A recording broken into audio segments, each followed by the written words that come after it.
हाँ जी, हम पढ़ रहे थे complex analysis RPSC second grade first grade maths के लिए। और इसमें जो अब तक अपन ने हमारे पास जो एनालिटिक फंक्शन है, लिमिट, कॉन्टिन्यूटी, डिफरेंशियबिलिटी फंक्शंस, वो कंप्लीट कर लिए थे। और जो कन्फर्मल मैपिंग वाला टॉपिक है, उसमें जो हमारे पास जो कन्फर्मल मैपिंग है और आइसोगोनल मैपिंग है, वो अपन ने आखिरी क्लास में पढ़ लिए थे।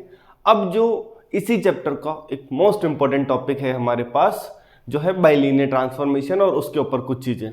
ठीक है, हाँ, क्वेश्चंस आज वाली क्लास में भी हमसे, है ना, नए क्वेश्चंस, थ्योरी से क्या क्वेश्चंस बनने वाले हैं वो जरूर डिस्कस करेंगे यहाँ पर। क्वेश्चंस के लिए हमारी एक क्लास और आएगी, उसके बाद कॉम्प्लेक्स एनालिसिस कंप्लीट हो जाएगा अपना। और कॉम्प्लेक्स एनालिसिस की आखिरी क्लास तक आपको लगेगा कि हर एक क्वेश्चन हम बहुत आसानी से एग्जाम में 1 मिनट के अंदर कर सकते हैं, ये अपने को लग जाएगा। ठीक है, और इन क्लासेस में बहुत सारा मैटर मैं दे रहा हूं, और इवन ये एज मतलब अब इनको एज ए शॉर्ट नोट्स भी अगर तुमसे नहीं बन रहे हैं, ये जो लिखे हैं यही शॉर्ट नोट्स हैं हमारे, है ना।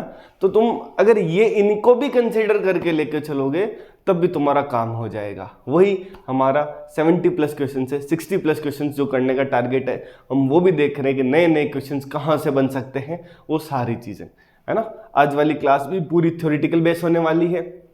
क्या क्या थ्योरीज है, तुमको फिर हर क्लास की तरह यहाँ कुछ दिखेगा, अरे यार ये तो पढ़ा हुआ ही नहीं था, है ना, ये कहाँ से बता दिया, वो सारी चीज़ें मिलेगी। बिल्कुल देखते रहिए। और अगली जो आखिरी क्लास होगी, है ना, कॉम्प्लेक्स एनालिसिस की, वो अगले कल जो क्लास आएगी वो हमारी आखिरी होगी कॉम्प्लेक्स एनालिसिस की, जिसके अंदर हम क्वेश्चंस कैसे करते हैं, और वो क्वेश्चंस इतने शानदार तरीके से अपन करेंगे ना, तुमको याद रखना है सिर्फ ये थ्योरी, क्वेश्चंस याद नहीं रखना। क्वेश्चंस में एक आधी जगह याद कराऊंगा कि इसका आंसर ये, बाकी नहीं कराऊंगा।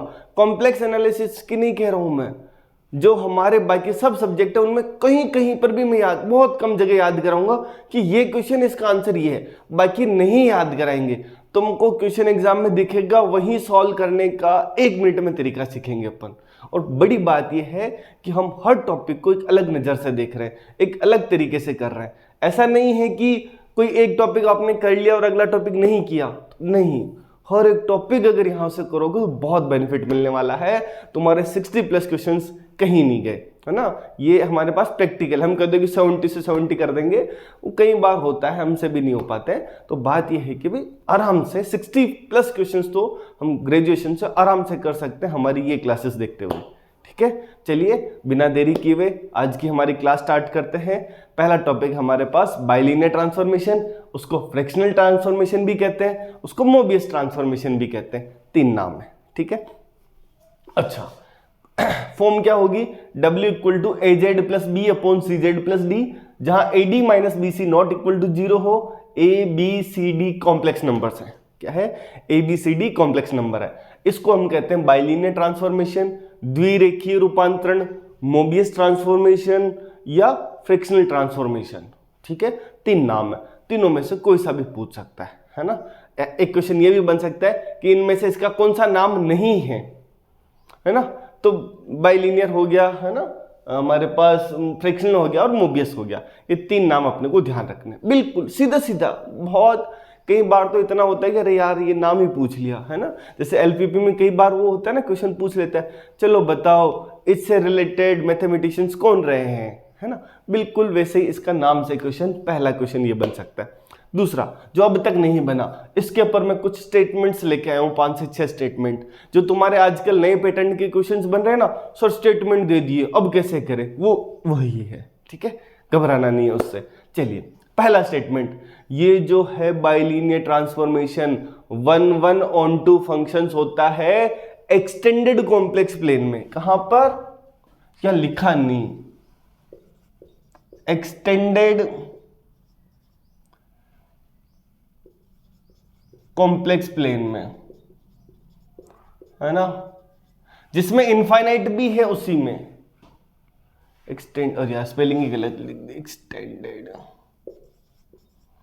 ठीक है, एक्सटेंडेड कॉम्प्लेक्स प्लेन में ये क्या होता है हमारे पास, ये 1 ऑन 2 होता है, एक की आच्छादक होता है। ठीक है, एक्सटेंडेड कॉम्प्लेक्स प्लेन में। फिर अच्छा, ये मतलब क्या होता है कि एक एलिमेंट की इमेज एक ही आएगी, एक से ज्यादा नहीं आएगी। और एक्सटेंडेड मतलब वो कॉम्प्लेक्स प्लेन जिनमें इनफाइनाइट भी आ गए, है ना, ये एक्सटेंडेड कॉम्प्लेक्स प्लेन होता है। ठीक है, कॉम्प्लेक्स प्लेन में इनफाइनाइट नहीं होते पहली चीज। तो तुमको क्वेश्चन ये बना के दे सकता है, सबको पता है ये 1 1 on 2 होता है, बट किस में होता है? एक्सटेंडेड कॉम्प्लेक्स प्लेन में। क्यों? क्योंकि z इक्वल टू जब हम ये क्या कहते हैं माइनस डी अपॉन सी ले लेंगे तो अपोन में जीरो का इनफाइनाइट आ जाएगा। वो इनफाइनाइट अगर हमारा प्लेन ओनली कॉम्प्लेक्स प्लेन है तो उसमें ये 1 1 on 2 नहीं होगा। ठीक है, क्यों नहीं होगा?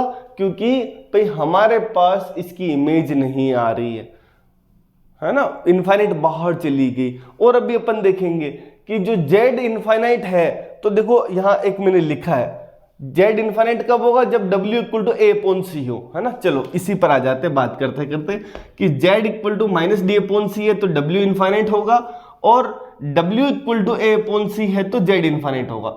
ये कैसे निकालेंगे? इसको क्रॉस मल्टीप्लाई करके ओनली z इक्वल टू निकाल देंगे। बाइलीनियर इसलिए कि ये z में भी लीनियर होता है और w में भी लीनियर होता है। एक क्वेश्चन ये बन सकता है कि किस में लीनियर है? z में भी है और w दोनों में ही है ना।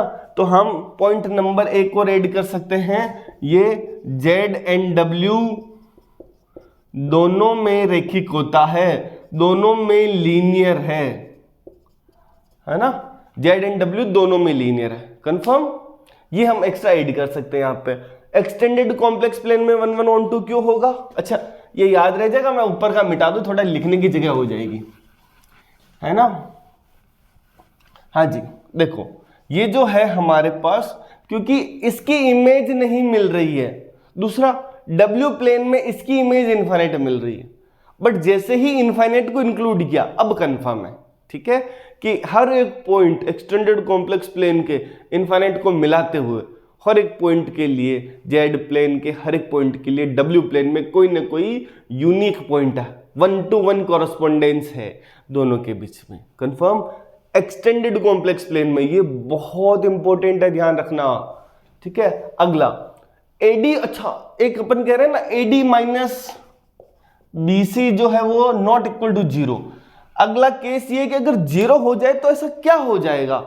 अगर 0 हुआ तो ये होगा, और ये AD इक्वल टू BC तो A अपॉन B, अच्छा W इक्वल टू था AZ plus B upon CZ plus D, यही है ना, ठीक है। तो जो है AC upon BD equal to K मान लो, तो A इक्वल टू CK और B इक्वल टू DK, और A और B की जगह वैल्यू लिखेंगे तो ऊपर K बाहर निकलेगा, CZ प्लस D मिलेगा, कैंसिल हो जाएगा, K बच जाएगा, ओनली कांस्टेंट। आया समझ में? तो एक क्वेश्चन दूसरा स्टेटमेंट ये बन सकता है AD माइनस BC अगर 0 हो जाए तो फंक्शन कांस्टेंट हो जाता है, कंफर्म। ये ध्यान रखना सेकंड स्टेटमेंट, ठीक है। पहला 1 1 on 2 फंक्शन होता है एक्सटेंडेड कॉम्प्लेक्स प्लेन में, विस्तृत सम्मिश्रित तल में, है ना, जिसमें इनफाइनाइट भी है।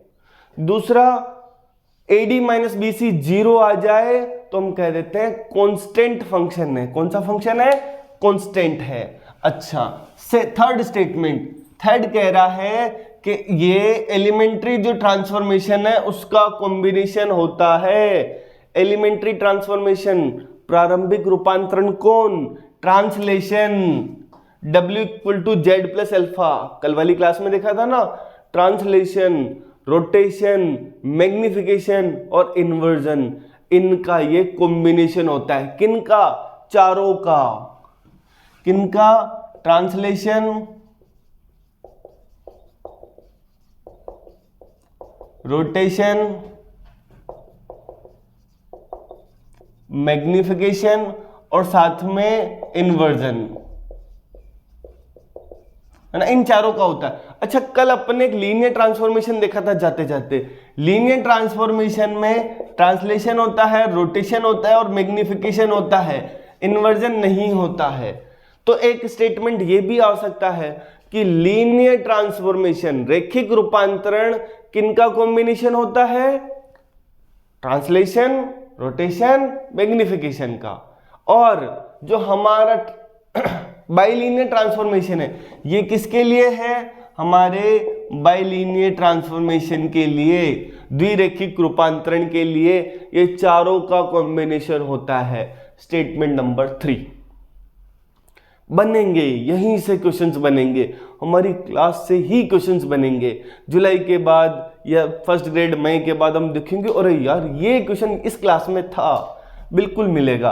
अगला, सर्कल और स्ट्रेट लाइन को सर्कल और स्ट्रेट लाइन पर ही मैप करता है। पॉइंट नंबर 4 क्या कह रहे हैं? सर्कल को या तो सर्कल पर मैप करेगा या स्ट्रेट लाइन पर मैप करेगा। कल अपन ने देखा था ना इन्वर्जन 1/z, वो कल क्लास में देखा था ना, सर्कल या तो सर्कल पर मैप कर रहा था या स्ट्रेट लाइन या तो सर्कल पर मैप करेगी या स्ट्रेट लाइन। तो W इक्वल टू जो हमारे पास 1/z है, तो जो हमारे पास ये AZ plus B upon CZ plus D, तुम क्या करो, ये जो है ना इन दोनों को 0 कर दो, इन दोनों को 1 कर दो, तो 1/z बन जाएगा। और देखो BC है ना, AD माइनस BC -1 आ रहा है, नॉट इक्वल टू 0, तो इसका मतलब ये हमारा बाइलीनियर ट्रांसफॉर्मेशन है। कौन सा है? बाइलीनियर, है ना, हर एक, तो ये हमारे पास बाइलीनियर आ रहा है। ठीक है, तो यहां से अच्छा एक ये दे दे तुमको, है ना, Z plus alpha W equal to, ठीक है, ये पूछ ले क्या ये तुमको बाइलीनियर ट्रांसफॉर्मेशन है क्या? हाँ, तुम उससे कंफ्यूज हो जाओगे। पता है इसके बारे में पूछ ले तुमको, ये रेखिक है पहला स्टेटमेंट, दूसरा बाइलीनियर भी है या बाइलीनियर नहीं है, बताओ। ये तो सर रेखिक था, बाइलीनियर थोड़ी है। पर सोचो ना, बाइलीनियर 1 × 0 × Z प्लस 1, यही तो है ये। AD माइनस BC करो, 1 minus alpha into 0 equal to 1 not equal to 0। अरे सर ये तो बाइलीनियर भी है। हाँ, हर एक एलिमेंट्री ट्रांसफॉर्मेशन। अच्छा सर ये जो है मैग्निफिकेशन Z है ना, only W equal to Z, sir ये है क्या हमारे पास? जैसे CZ कर दो तो सर 0/0Z प्लस 0, नहीं 0 नहीं, ये तो 1 होगा ना। मैं क्या कर रहा हूं, AZ plus B upon CZ plus D upon में जैसे W इक्वल टू Z लिखा है ना, तो अपॉन में तो 1 तो ही है ना, तो 0 + 1 कर सकते हैं, तो 0 × Z + 1। क्या ये बाइलीनियर है? बिल्कुल है। तो हर वो ट्रांसफॉर्मेशन, एलिमेंट्री ट्रांसफॉर्मेशन, वो सब बाइलीनियर भी होते हैं। क्वेश्चंस बन सकता है तुम गलती से, यही तो गलती कराना चाहता है तुमको। अरे यार ये तो स्टेटमेंट दे दिया, W equal to Z plus alpha, पहला है ना, एक लीनियर ट्रांसफॉर्मेशन है, एक बाइलीनियर ट्रांसफॉर्मेशन है। पहला स्टेटमेंट दोनों ही सही है, दूसरा स्टेटमेंट दोनों ही गलत है, P ट्रू है, Q फॉल्स है ना। तो ऐसे चीजें बन सकती है हमारे सामने। ठीक है, तो अब अपन क्या कर रहे हैं, यहां से हमारे पास ये देखना, ठीक है, हाँ आ गया समझ में, ये बिल्कुल अलग काम है ना। अब अपन आगे बढ़ते हैं और नंबर 5 वाला देखते हैं। ठीक है, नंबर 5 क्या है? Z equal to -D/C। तो अच्छा ये तो अपन देख चुके हैं ना, W इनफाइनाइट और W इक्वल टू C, तो Z इक्वल टू इनफाइनाइट, है ना। अब अगला है ना क्या होगा, Z1 and Z2 gamma curve के रेस्पेक्ट में इनवर्स पॉइंट है, तो इनकी image W1 W2 beta curve के रेस्पेक्ट में भी इनवर्स पॉइंट होगी। मतलब ये समझो कि Z1 Z2 किसी कर्व के रेस्पेक्ट में इनवर्स पॉइंट है एक दूसरे के, तो इनकी जो इमेज है W1 W2 वो किसी कर्व के रेस्पेक्ट में इनवर्स पॉइंट आएगी। और वो कर्व कौन होगा? इस कर्व की इमेज जो होगी उसी के रेस्पेक्ट में इनवर्स पॉइंट आएंगे। आ गया समझ में? तो इनवर्स पॉइंट पर मैप करते हैं। ये 6 स्टेटमेंट है। एक 7वां स्टेटमेंट मैंने इधर लिख दिया था, ये है ना, ये अपन और ऐड कर सकते हैं। जी सेट बना रहे हैं उन सभी बाइलीनियर ट्रांसफॉर्मेशन का, किनका? बाइलीनियर ट्रांसफॉर्मेशन का, जो हमारे पास W प्लेन में बन रहे हैं, है ना, जेड और डब्ल्यू प्लेन में बन रहे हैं, उन सब का कंपोजिशन ऑफ फंक्शन है ना, एफ ओ जी, उनके रेस्पेक्ट में एक नॉन अबेलियन ग्रुप होता है, नॉन अबेलियन ग्रुप होता है। ग्रुप हमारे सिलेबस में है, तो इसका मतलब ये भी कहीं बाहर पूछा जा सकता है। सर ग्रुप होगा, हाँ, फंक्शन ऑफ कंपोजिशन के लिए। सर उस ग्रुप की आइडेंटिटी क्या होगी? आइडेंटिटी फंक्शन, आइडेंटिटी कौन? W equal to Z. ठीक है, इनवर्स कैसे निकालेंगे? एफ ओ जी टाइप से निकालेंगे अपन, है ना, ये अपने को ध्यान रखना। सर इनवर्स पॉइंट अपने को W इक्वल टू कुछ ए जेड प्लस बी अपॉन सी जेड प्लस डी दे के इनवर्स फंक्शन पूछ ले तो अपन क्या करेंगे? कुछ नहीं करेंगे, उससे जेड निकाल लेंगे, W में निकाल लेंगे, और उसी को, है ना, जैसे तुमको ये कह दे ये ग्रुप है, इसमें एक जो बाइलिनियर ट्रांसफॉर्मेशन है Z minus one upon Z plus one, ऐसा कुछ है। ठीक है, AD minus B C non zero आ गया। अब तुमको ये कह रहा है कि भाई इसका इनवर्स निकालो, तो W Z plus W equal to Z minus one, तो यहां से डब्ल्यू प्लस वन और जो जेड वन माइनस डब्ल्यू, तो यहां से Z equal to W plus one upon one minus W, ये इसका इनवर्स फंक्शन आ गया। तो जो अगर इसको मैं एफ ऑफ जेड लिखूं तो एफ इनवर्स जेड जो रहेगा ना हमारे पास, Z plus one upon one minus Z, ये इनवर्स फंक्शन आ गया। तो कभी भी अपने को ये ग्रुप में भी इसका इनवर्स निकालने के लिए पूछ ले तो अपन निकाल सकते हैं। ठीक है, चलिए आगे बढ़ते हैं अब अपन, है ना। अगला चलिए, दो चीजें लिखी हुई है। पहला, है ना, पहला क्या लिखा हुआ है? Argument of Z minus Z one upon Z minus Z two equal to mu आ जाए, वो कांस्टेंट हो, तब ये सर्कल होता है। दूसरा एक लिखा है, अच्छा विजिबल पूरा नहीं हो तो Z minus Z one upon Z minus Z two का mod equal to lambda constant हो, और जेड वन जेड टू एक दूसरे के इनवर्स पॉइंट हो। हम पढ़े ना सर्कल के, तो ये लेमडा इक्वल टू वन है तो स्ट्रेट लाइन होगा, और lambda not equal to one है देन सर्कल होगा।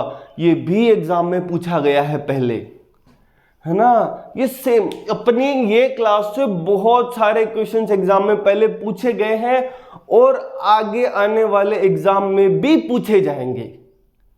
ठीक है, हाँ। अगला क्या कह रहे हैं? जहां Z1 और Z2 एक दूसरे के इनवर्स पॉइंट हैं, तो हमारे पास ये क्या होगा? हाँ, क्या निकल के आएगा? सर्कल निकल के आएगा। ये भी सर्कल है।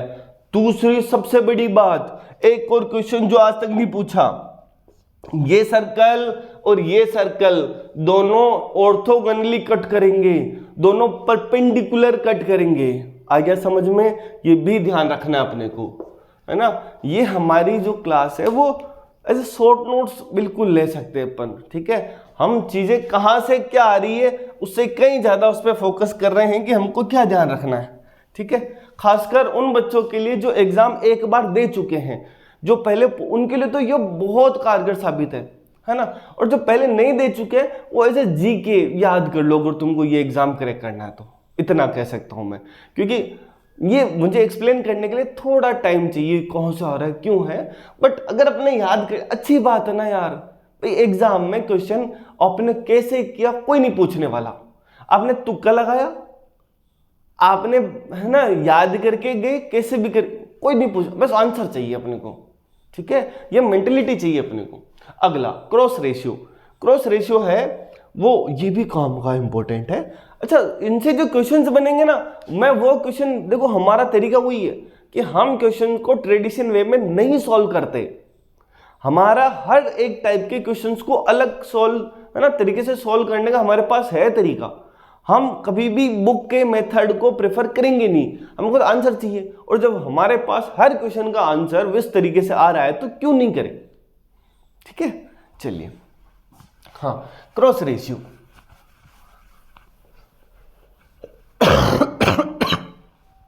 सॉरी, क्रॉस रेशियो क्या है? W minus W1, W2 minus W3, है ना, upon W1 minus W2, W3 minus W, और देखो यहां सिर्फ Z बदला है W की जगह, सेम, है ना। इसको कहते हैं क्रॉस रेशियो। इसमें यह होता है कि भाई Z प्लेन में है ना। अगर Z1 Z2 Z3 है और उनकी इमेज W प्लेन में W1 W2 W3 है रेस्पेक्टिवली क्रमशः, मतलब Z1 की इमेज W1, Z2 की इमेज W2, Z3 की इमेज, तो वो जो बाइलिनियर ट्रांसफॉर्मेशन है वो इस तरीके से निकाल सकते हैं।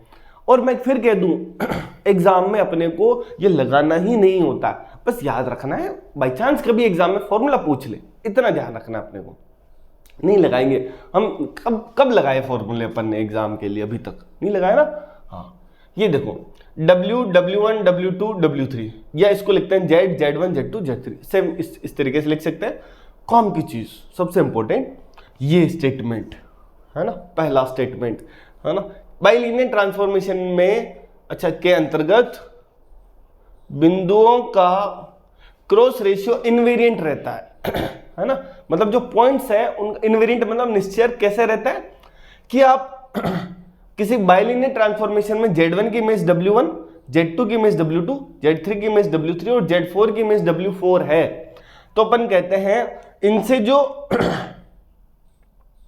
दोनों का क्रॉस रेशियो वो सेम आएगा, इतनी बात है ना, ये अपने को ध्यान रखना है। ठीक है, अब अपन क्या कह रहे हैं यहां से, हाँ ये तो अपन ने देख लिया था ना, नॉन एबिलियन ग्रुप ये इनवेरिएंट रहता है क्रॉस रेशियो, ये ध्यान रखना है ना, पक्का।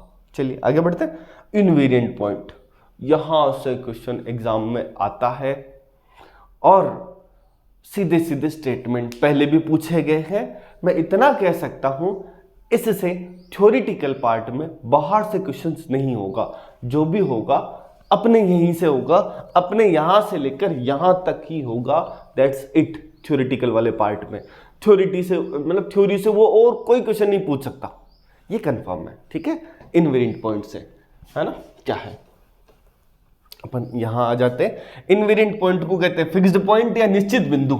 निश्चित बिंदु मतलब वो सभी पॉइंट है ना Z कि भाई ऐसा कॉम्प्लेक्स नंबर लिखें जिसकी इमेज वो खुद ही आ जाए। मतलब इनवेरिएंट पॉइंट फाइंड करने के लिए अपने को किसी बाइलिनियर ट्रांसफॉर्मेशन, पहले तो बाइलिनियर ट्रांसफॉर्मेशन हो तो W equal to AZ plus B upon CZ plus D, जहां AD माइनस BC जीरो नहीं हो, है ना, उसमें W इक्वल टू Z रखने पर मिलते हैं। पहला चीज तो ये है ना, W इक्वल टू Z, जहां जहां W वहां Z पुट कर दो और फिर ये। अब कुछ कंडीशन बना रखी, वो कंडीशन कैसे आई मैं हल्का सा आइडिया दे देता हूं, देखना क्या है ना। अगर मैं यहां Z लिखता तो क्या होगा, AZ plus B upon CZ plus D, तो ये हमारे Z square C plus ZD plus नहीं equal to AZ plus B, तो यहां से CZ स्क्वायर प्लस यहां से D minus AZ minus B equal to 0, है ना।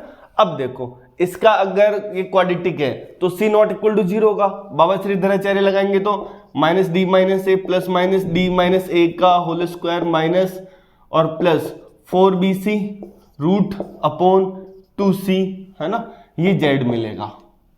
ठीक है, कभी भी याद नहीं आए। अच्छा कई बार वो ऐसा करता है होशियारी, तुम जो रट के जाते हो ना उससे वो अलग देता है, जिसको ये नहीं आता वो रटा रटाया फेल हो जाता है। ये क्या करने में कितना टाइम लगेगा, हाँ ठीक है ओके डन।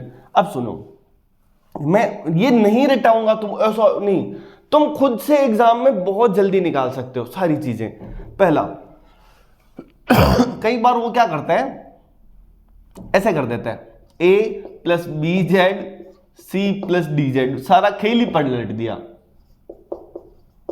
W ये दे दिया। तो फिर वही कि अब अपने क्या होगा, Z यहां लिखेंगे, Z लिखेंगे। अब मन में सोचो ये क्या होगा, DZ square plus Z C इधर से B इधर से माइनस A इक्वल टू 0, बन गई ना इक्वेशन। रटना नहीं है, तुम गलती क्या करते हो, रट देते हो, और वो क्या करते हैं तुम्हारे रटे रटे पे पानी फेर देता है कि ले तू ये रट के है ना, मैं तेरे को ये देता हूं। वो क्या कर देगा, तो इसके लिए रट के गया, हम इसके लिए रट के गए और वो ये उठा के दे देगा। अरे यार अब तो सारे ऑप्शन ही बदल गए ना, थ्योरेटिकल पार्ट। तो हमको ये ध्यान रखना है कि वो क्या कह रहा है, ये दे रहा है कि ये दे रहा है, और दोनों ही चीजें अब अपने को समझ आएगी। अच्छा ठीक है, मैं हर एक चीज दोनों को बताता हूं, देखना।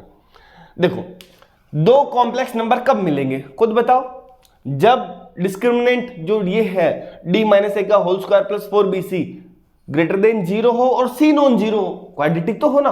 तो देखो c नॉट इक्वल टू 0, ये जो है, अरे नहीं, हाँ ठीक है कॉम्प्लेक्स नंबर है ना, रियल वाला जरूरी नहीं है, तो ये नॉट इक्वल टू 0 आ जाए, क्या जाए, नॉट इक्वल टू 0 आ जाए, बस ये 0 नहीं रहे, क्योंकि 0 होगा तो सिर्फ एक ही मिल जाएगा।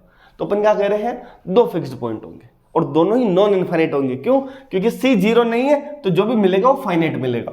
इस वाले केस में क्या होगा अब खुद बताओ, c माइनस बी का होल स्क्वायर प्लस 4ad है ना, या b माइनस सी का होल स्क्वायर प्लस 4ad, अगर वो 0 नहीं है और साथ में d 0 नहीं है, तब दो फिक्स्ड पॉइंट मिलेंगे जो नॉन इनफाइनाइट होंगे।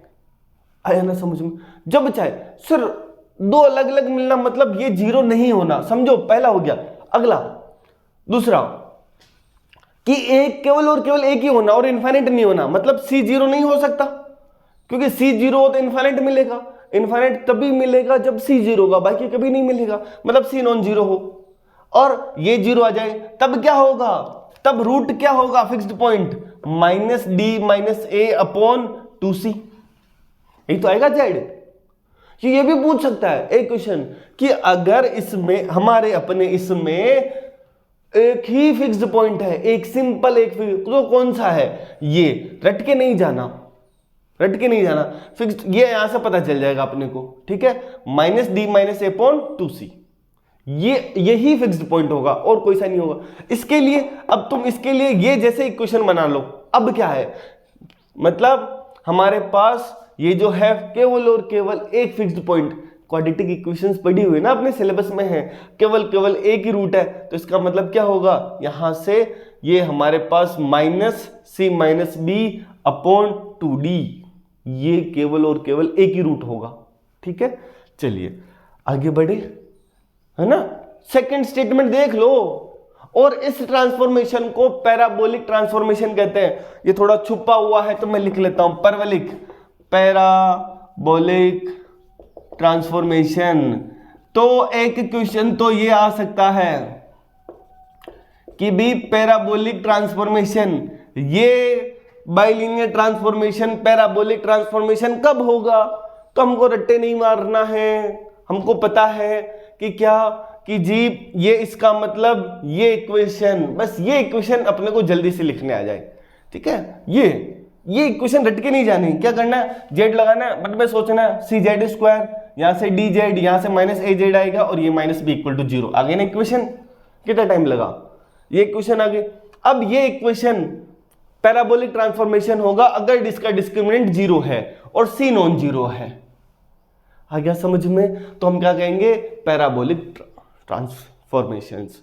आ गया समझ में, कॉम की चीज है। देखो मैं दोनों चीजें साथ लेके चल रहा हूं, तुमको ये वाला देखिए पूछ ले पैराबोलिक कब होगा, ये इक्वेशन होगी, इसका डिस्क्रिमिनेंट 0 कब होगा, c माइनस बी का whole square plus 4ad equal to 0, है ना।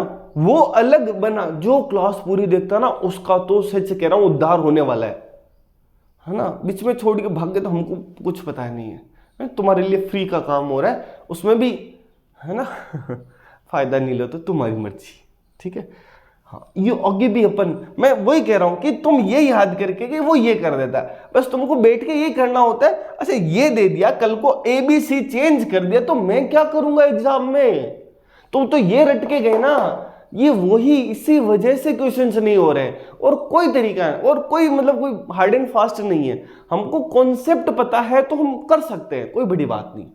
अगला पॉइंट नंबर 3 सुनना, वो कह रहा है C0। अच्छा पॉइंट नंबर 3 C0 है और D माइनस ए 0 नहीं है, तब वो कह रहा है ये दोनों तो हम यहां से निकाल सकते हैं और बाकी के हम इनसे निकालेंगे। देखना बाकी के जो भी कहेंगे ना इनसे कैसे निकालेंगे। C0 हो गया, अच्छा C0 हो गया, ठीक है, और D और A बराबर नहीं है, समझना C0 हो गया और B और D नहीं, हाँ D और A है ना, ये D और A बराबर नहीं है तो ये 1 नहीं आएगा, तो A अपॉन D 1 नहीं आएगा, और A अपॉन D 1 नहीं आया तो अपन क्या कह रहे हैं यहाँ पे वन इनफाइनाइट और अदर नॉन इनफाइनाइट पॉइंट होगा। एक तो इनफाइनाइट पर इनफाइनाइट देगा और दूसरा नॉन इनफाइनाइट पॉइंट क्या होगा, यहाँ जेड लिख देंगे, A upon D Z plus B upon D, और डी को उधर भेजेंगे और वहां से जेड निकाल लेंगे, है ना। जेड क्या होगा 1 minus A upon D Z, ये बी अपॉन डी, तो Z equal to B upon D करो या डी माइनस ए, है ना। देखो एग्जाम के क्वेश्चंस ये मैंने क्या निकाला, इनवेरिएंट पॉइंट निकाला। क्या कह रहा है C0 है तो मैंने यहां C0 लगा दिया। फिर क्या कह रहा है A और D बराबर नहीं है तो मतलब ये, ठीक है। तो क्या कह रहे हैं वन इनफाइनाइट है और अदर नॉन इनफाइनाइट है। अच्छा नॉन इनफाइनाइट वाला कौन सा है, B अपॉन डी माइनस ए। रट के नहीं जाना है, नॉन इनफाइनाइट चाहिए तो अपन जब चाहें जो कह रहा है वो कर दो। ये है तो बताओ दूसरा फिक्स्ड पॉइंट कौन सा होगा। कोई बात नहीं, हम क्या करेंगे यहाँ जेड लगाएंगे, वो निकाल लेंगे खट से। सर ये दे दिया तो हम उसमें भी निकाल लेंगे। सर उसमें क्या देगा तुम खुद बताओ। C0 की जगह यहाँ पे वो क्या कहेगा, यहाँ पे D0 हो जाए और फिर C माइनस बी 0 के बराबर नहीं हो, तब वो कंडीशन आ जाएगी, है ना। कोई बड़ी बात नहीं है, आगे समझो। इस क्लास को हो सके तो 2 बार देखना आराम से, ये बहुत कुछ करा रहे हैं। ये हो गया, रट्टे नहीं मारे अभी तक तीनों में। क्यों? क्योंकि हम रट्टे मारेंगे ये गड़बड़ कर देगा उधर। हमको समझना है कौन कहां से आ रहा है, इतनी सी बात है। चलो अगला C0 D माइनस A0 और A नॉट इक्वल टू 0। अब सोचो C0 हो गया, है ना। फिर D और A बराबर है, तो D और A बराबर है। अब इसी में देखो तो इसका मतलब ये कैंसिल हो जाएगा, W equal to Z plus B by D, ठीक। और A जो है B बाई डी है ना, ठीक है। और साथ में A not equal to 0, A नहीं यार ये कुछ और लिख दिया मैंने। A क्यों A की जगह B है, B, ये B होना चाहिए, आई थिंक B होना चाहिए। रुको मैं क्रॉस चेक कर लेता हूँ, B नॉन जीरो होना चाहिए। अरे यार ये यहाँ पे तो नहीं है, एक सेकेंड अपन देख लेते हैं आराम से। अच्छा अगर A जीरो हुआ तो माइनस A और A नॉट इक्वल टू 0, तो B और D दोनों एक साथ 0 नहीं है, मतलब A और D एक साथ 0 नहीं है, और एक साथ 0 नहीं है तो ये कैंसिल कर देंगे। और B, हाँ ठीक है, ओके, है ना। A 0 है और अगला कह रहा है कि A इक्वल टू 0, और A इक्वल टू 0 हो गया है। A नहीं है यार, ये B के बारे में है ये वाला तो, क्योंकि अगर ये दोनों बराबर हैं और B 0 है और यहाँ पे B के बारे में है ना। क्यों? क्योंकि सोचो अगर ये दोनों बराबर और B 0 हुआ तो टोटल टर्म 0 हो जाएगी, तो W इक्वल टू जेड बन जाएगा, तो आइडेंटिटी आ गई, है ना। तो यहाँ क्या कह रहे हैं, हाँ B not equal to 0 one infinite fixed point, और B इक्वल टू 0 तो इनफाइनाइट फिक्स्ड पॉइंट, है ना, मतलब अनंत फिक्स्ड पॉइंट है। W इक्वल टू जेड आ जाएगा। क्यों? सेकंड फोर्थ फिफ्थ कंडीशन देखो, यहाँ पे C0 किया तो ये टर्म हट जाएगी, B 0 किया तो ये टर्म हट जाएगी, और D और A दोनों बराबर ये कैंसिल होकर ओनली ये टर्म बचेगी। हर एक पॉइंट खुद का फिक्स्ड पॉइंट आ रहा है ना, 1 पर 1, 2 पे 2, है ना। दूसरा काम की बात, अगर कभी भी तुमको पता चले फिक्स्ड पॉइंट या तो 2 है ना, इनफाइनाइट और फाइनाइट को मिला के, या तो 2 है या 1 है, या है ना, या ओनली इनफाइनाइट है। अगर कह दें कि 1 2 से ज्यादा अगर फिक्स्ड पॉइंट है, इसका मतलब वो मैपिंग ये है। अगर किसी बाइलिनियर ट्रांसफॉर्मेशन में 2 से ज्यादा फिक्स्ड पॉइंट है तो मैपिंग ये है। ये लिख लेना साइड में, कभी भी क्वेश्चन बन सकता है। क्यों? क्योंकि देखो 2 हो रहे हैं, यहां पर भी एक तो नॉन इनफाइनाइट फिक्स्ड पॉइंट आ रहा है, इनफाइनाइट नहीं है, तो 2 फिक्स्ड पॉइंट तो एक यहां क्या कह रहा है, एक तो इनफाइनाइट है ना, infinite Z equal to infinite वो फिक्स्ड पॉइंट है, एक अल्फा कोई फिक्स्ड पॉइंट है जो इनफाइनाइट नहीं है, दूसरा एक ही फिक्स्ड पॉइंट है और वो खुद इनफाइनाइट है। तो यहां तक इनफाइनाइट जो फिक्स्ड पॉइंट है या तो 2 आ रहे हैं या 1 आ रहा है, यहां पे इनफाइनाइट फिक्स्ड पॉइंट्स आ रहे हैं। तो फिक्स्ड पॉइंट्स जब भी 2 से ज्यादा होंगे किसी बाइलिनियर ट्रांसफॉर्मेशन में, तो bilinear transformation W equal to Z बन जाएगा, उसे बनना पड़ेगा। ठीक है, चलिए अब हमारा अगला नॉर्मल फॉर्म है ना। नॉर्मल फॉर्म क्या होता है इसके ऊपर अपन डिस्कस कर रहे हैं। ठीक है, नॉर्मल फॉर्म के लिए है ना, हाँ, alpha beta infinite fixed, non infinite fixed point, मतलब ये दोनों इनफाइनाइट नहीं है। तो जो नॉर्मल फॉर्म होगी ना वो ये होगी W minus alpha upon W minus beta equal to K Z minus alpha upon Z minus beta. अब K के ऊपर कंडीशन, K 1 के बराबर नहीं है, वो रियल है तो हाइपरबोलिक होगा। एग्जाम का क्वेश्चन सिंपल थ्योरेटिकल कि ये है तो ये होगा। दूसरा, K का मोड 1 के बराबर है तो इलिप्टिक होगा। और इन सब केस के अलावा कुछ और कॉम्प्लेक्स नंबर है तो उसको कहते हैं लॉक्सोड्रोमिक। ये एग्जाम में कभी भी इनके ऊपर क्वेश्चन पूछा जा सकता है। सर K कैसे निकालेंगे, नॉर्मल फॉर्म एग्जाम में कैसे निकालेंगे? हम ऐसा कुछ भी नहीं करेंगे, बस हमको ये आइडिया होना चाहिए 2 फिक्स्ड पॉइंट है तो ये नॉर्मल, इस टाइप की नॉर्मल फॉर्म है। एक फिक्स्ड पॉइंट है ना, अगला देखो only 1 fixed point, alpha fixed point है सिर्फ एक, मतलब ये वाला, तो क्या होगा 1 upon W minus alpha equal to 1 upon Z minus alpha plus K। ये K कैसे निकालेंगे वो बाद में है ना, अगली क्लास में हम K को ऐसा फोड़ेंगे ना तुम कहोगे अरे सर यार हम तो पहले एवं इतनी मेहनत कर रहे थे। ठीक है, चलिए क्या कर रहे हैं, इनफाइनाइट और अल्फा नॉट इक्वल टू 0 ये दोनों ही फिक्स्ड पॉइंट है, तो हमारे पास जो नॉर्मल फॉर्म होगी W minus alpha equal to K into Z minus alpha. ये एग्जाम का क्वेश्चन है, पूछा गया है पहले। ठीक है, ये याद रखना। अगला, इनफाइनाइट ओनली फिक्स्ड पॉइंट है तो ये W equal to Z plus B upon D, जहां B और D बराबर नहीं है। क्यों? क्योंकि हाँ बराबर हुई तो क्या होगा W equal to Z plus 1 आ जाएगा। अच्छा लिखा है कहीं से, बुक से ही उठा के लिखा, ध्यान रख लेना।